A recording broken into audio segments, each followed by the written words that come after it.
একটু খেয়াল করে শুনেন। কেউ যদি বারবার আপনাকে ঠকায় আর আপনি কিছুই করতে না পারেন, তখন ভেঙে পড়বেন না।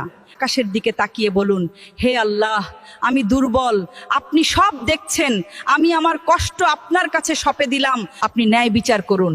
মনে রাখবেন, কারো জন্য অভিশাপ না, আল্লাহর উপর ভরসাই সবচেয়ে বড় শক্তি। কারণ তিনি দেরি করেন কিন্তু অন্যায়কে ছেড়ে দেন না। তাই প্রতিশোধ না, ন্যায় বিচার আল্লাহর হাতে ছেড়ে দিন। আল্লাহর উপর ভরসাই সবচেয়ে বড় শক্তি।